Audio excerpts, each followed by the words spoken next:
Kisah Danau Toba yang menakjubkan. Dahulu kala, di sebuah desa yang damai hiduplah seorang petani kebun bernama Toba. Setiap pagi, Toba akan pergi ke ladangnya dengan semangat yang membara.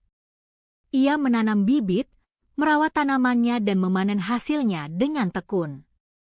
Tidak hanya berladang, Toba juga sering pergi ke sungai. Di sana, ia akan memancing ikan untuk dimakan atau dijual. Hari-hari Toba berlalu dengan rajin dan penuh kerja keras. Namun, di suatu siang yang hangat, Toba merasa sedikit murung. Setelah bekerja keras di ladang seharian, perutnya terasa sangat lapar. Ia bergegas menuju sungai, berharap bisa segera mendapatkan ikan untuk santapan. Sayangnya, kailnya terus bergeming, tak ada satupun ikan yang mau mendekat. Toba mulai berangan-angan. "Ah, seandainya aku punya seorang istri," bisiknya dalam hati. "Pasti ia akan menyambutku pulang dan menyiapkan hidangan lezat." Tiba-tiba, kailnya bergoyang kuat. Toba terkejut dan segera menarik pancingnya. Wah! Seekor ikan mas yang sangat besar terangkut ke darat. Belum pernah Toba melihat ikan sebesar itu di sungai. Hatinya melonjak gembira. Ia segera membawa ikan istimewa itu pulang ke rumah. Sepanjang perjalanan, Toba sudah memayangkan betapa nikmatnya santapan ikan mas besar itu. Setibanya di rumah, Toba meletakkan ikan di dapur dan bergegas menyiapkan segala sesuatu untuk memasak. Namun, ketika ia kembali ke dapur, ia sangat terkejut. Ikan masnya sudah tidak ada. Di tempat ikan itu tadi, kini berdiri seorang perempuan yang sangat cantik jelita. Perempuan itu tersenyum dan mengucapkan terima kasih pada Toba. Dengan terbata-bata, Toba bertanya siapa gerangan perempuan itu. Perempuan cantik itu menjelaskan bahwa ia adalah seorang putri yang dikutuk dewa menjadi ikan. Toba telah membebaskannya dari kutukan itu. Karena merasa berhutang budi, sang putri bersedia menjadi istri Toba. Tapi ada satu syarat penting, Toba harus berjanji untuk merahasiakan asal-usulnya yang dari ikan. Toba yang sedang berbunga-bunga segera menyetujuinya. Maka, mereka pun menikah dan hidup bersama sebagai suami istri.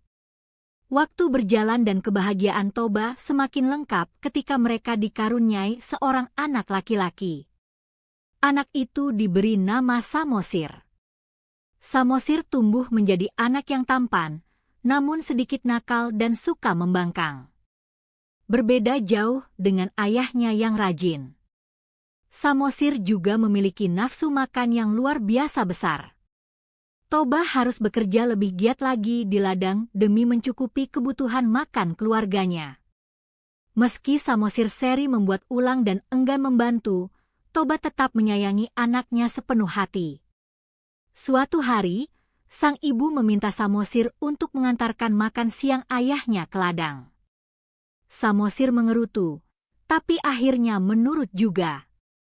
Dalam perjalanan, matahari bersinar terik membuat Samosir merasa lapar. Aroma masakan ibunya yang lezat terus menggoda hidungnya. Ia pun mulai mengintip bekal makan siang ayahnya.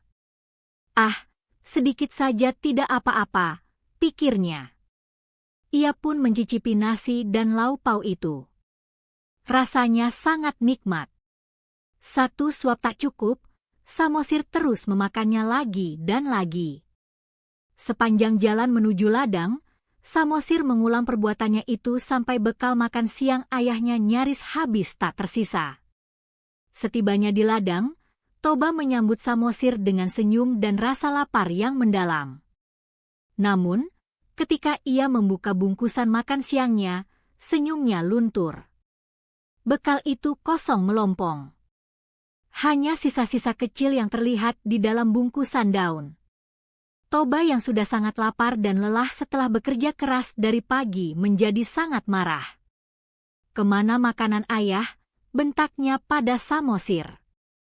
Samosir hanya menjawab bahwa ia tidak tahan menahan lapar. Tanpa sedikit pun rasa bersalah di wajahnya.